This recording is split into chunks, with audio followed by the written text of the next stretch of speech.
ቀጣዩ አስፈሪ ትንቢት የ17 ቀን ውጊያ የሺህ ዓመት ንግርት። በዚያን ጊዜ መሬት በአንድ ቀን 3 ትነዋወጣለች። በደቡብ በኩል ብርቱ ንፋስ ይነሳል፣ ቤታቸውን ያፈርሳል፣ ሰው ሁሉ ያልቃል። በምዕራቡ በኩል ብርቱ ጽኑ ዝናብ፣ አስፈሪ ክረምት ይመጣል። ፀሐይንም ጉም ይሸፍናታል። 7 ቀን ትጨልማለች፣ ብርሃኗ ይደክማል። መብረቅ ነጎድጓድ ይመጣል፣ ምድርም ትጠፋለች። በክንፉ የሚሰበስብ አሞራ ልካለው፣ እርሱም እልፍ በግና እልፍ ፍየል በአንድ ቀን የሚገድል ነው። ከነዚህም የተዘጋጀ የለም። በግና ፍየል ያልኳችሁ ጻድቃንና ኃጢያንን ናቸው። ከዚህ በኋላ የአሕዛብ ነገስታት መንኳንንት ሁሉ ይሰባሰባሉ፣ በመከራም ይተላለቃሉ። ሰላም ጤና ይስጥልን። ቅን የዋህ ሀገር ወዳድ የሆናችሁ የቃል ሚዲያ ቤተሰቦች እንደምን ቆያችሁ? በዛሬው መርሃ ግብራችን አስፈሪውን ትንቢት ፍካሬ ኢየሱስን እናስዳስሳችኋለን። የተጻፉትንም እውነታዎች እናያለን። ለዚህ ቻናል አዲስ ከሆናችሁ ሰብስክራይብ በማድረግ ቤተሰብ እንድትሆኑ በአክብሮት እየጠየቅን ቪዲዮን ከመጀመራችሁ በፊት ላይክ፣ ሼር በማድረግ እንድትተባበሩን በአክብሮት ጠየቅናችሁ።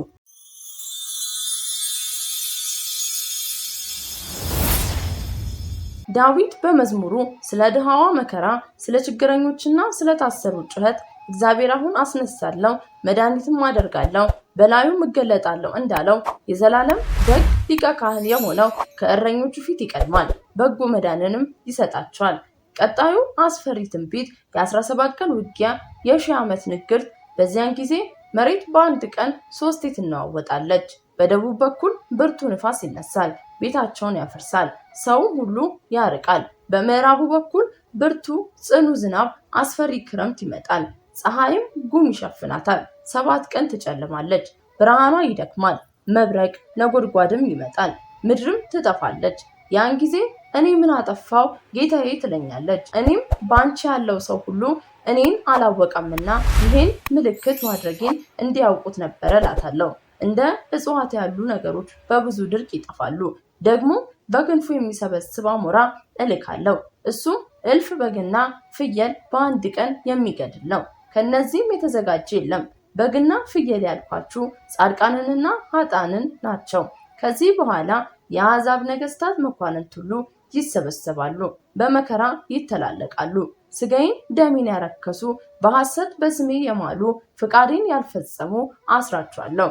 በዚያን ዘመን ሞትን አሰናብተዋለሁ፣ ሸሽተው አያመልጡም፣ የሚያድናቸውም የለም። ፈርዖን ከነሰራዊቱ እንደሰጠመው ይሆናሉ። 17 ቀን ይዋጋሉ፣ በክንፋቸው ያልቃሉ። በዚያን ጊዜ በዚህ መጽሐፍ ቃል የተጠበቁ የጾሙ የጸለዩ ጥቂት ሰዎች ይተርፋሉ። ከዚህም በኋላ ምድር ያለ ሰው ብቻዋን ትቀራለች። አይጥ እና ፍልፈል ይሰለጥናሉ፣ ምድርን ሁሉ ያጠፋሉ። ከዚህም በኋላ ከምስራቅ በኩል ታሪካዊ ደገኛ የሆነ ንጉሥ ይነሳል። እርሱ ፍቃዴን የፈጸሙትን ከመከራ ያተርፋቸዋል። የሚሰበስብ ነው። ቅዱስ ጳጳስም ይወጣል፣ ምድርንም ይባርካል። ሰውም ደስ የሚሰኝ ነው። አብያተ ክርስቲያናትን ይታደሳሉ። በዚያን ዘመን መቅሰፍት የለም፣ ምሕረት በረከት ይበዛል። ያለ ደመና 8 ቀን ዝናብ ይዘንባል። ይህም ዝናብ በረከት ፍቅር ነው። በዚያን ጊዜ ተኩላ ከበግ አውራ ጋር ይጫወታል፣ ነብርም ከፍየል ጠቦት ጋር ይተኛል። አንበሳና ላም አብረው ይሰማራሉ፣ አህያና ጅብ በአንድነት ይውላሉ። ግልገሎችና የምግብ አይነት ሁሉ ሞልተው ይተርፋሉ። ይህም ሁሉ ሳታይ ይልሃልና ተነስተህ እይ ይለዋል። በዚያን ጊዜ የአንድ በሬ እሸት የአንዲት ላም ወተት ለብዙዎች ይበቃል።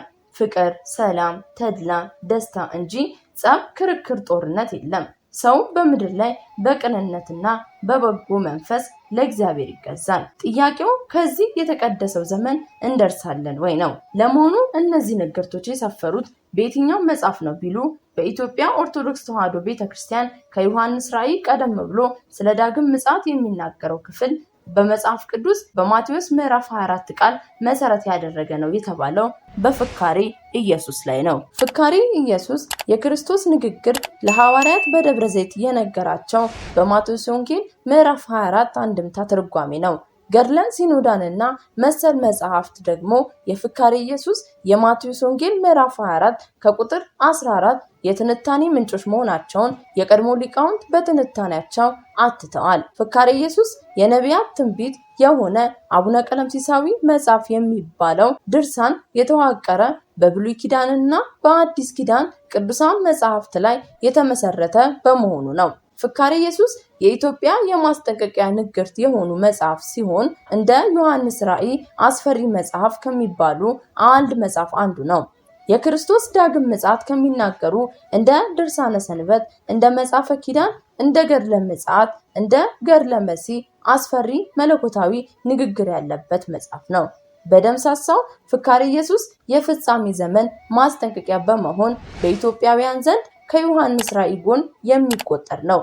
የሺህ ዓመት ንግርት ያለበት መጽሐፍ በመሆኑ የታሪክ ምሁራን በማጣቀሻነት ያቀርቡታል። በነገራችን ላይ ፍካሬ ኢየሱስ ማለት ትንቢተ ኢየሱስ ማለት ነው።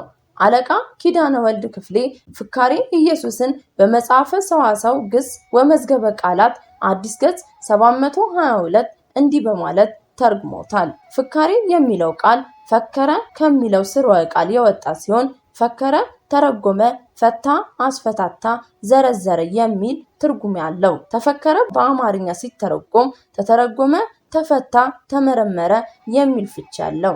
በደምሳሳው ፍካሬ ማለት ወደ አማርኛ ሲመለስ መተርጎም የሚል ፍቺን ይሰጣል። የፍካሬ ኢየሱስ ምንጭ መጽሐፍ ቅዱስ ነው። ፍካሬ ኢየሱስ የሚለው ስም በብሉይ ኪዳን፣ በአዲስ ኪዳን እንዲሁም በአዋልድ መጽሐፍ ተጠቅሶ ይገኛል።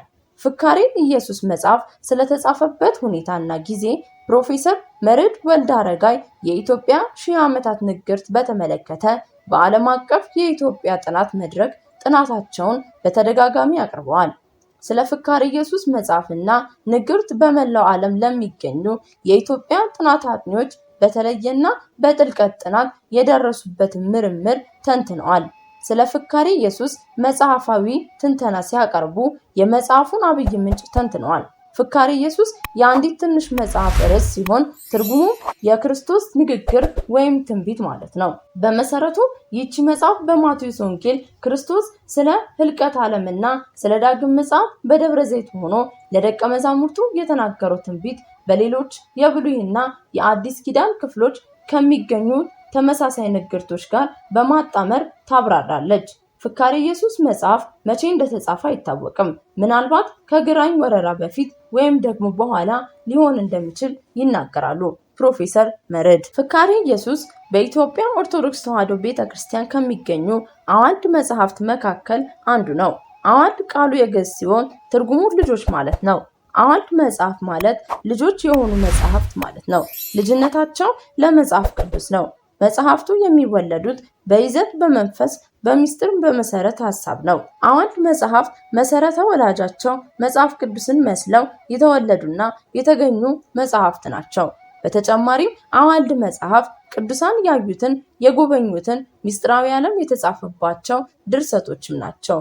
ከዚህ ጋር ስናስተሳሰረው ደግሞ ፍካሬ ኢየሱስ፣ ራእየ ባሩክ፣ ራእየ ሄኖክ፣ ራእየ ሲኖዳ በዚህ ምድብ ሊጠቀሱ ይችላሉ።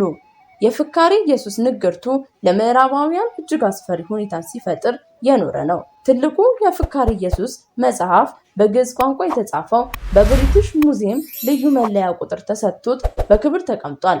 ፍካሬ ኢየሱስ በተለያዩ አውሮፓውያን ቋንቋዎች ተተርጉሟል። በፍካሬ ኢየሱስ ትኩረትን የሚስብ መሳዊ እና ህልቀት ዓለምን የሚገልጽና መሳይ ንግርት ያለው ሰው ንጉስ ሲሆን በመጨረሻም ወደፊት በ8ኛው ሺህ በስቃይ የኖረውን ህዝብ ሰላሙን ይመልስለታል ይላል። ውድ የቃል ሚዲያ ቤተሰቦች እስከ መርሃ ግብራችን ፍጻሜ አብራችሁን ስለቆያችሁ እያመሰገንኩኝ ሰናይ ጊዜን ተመኘው ከቃል ሚዲያ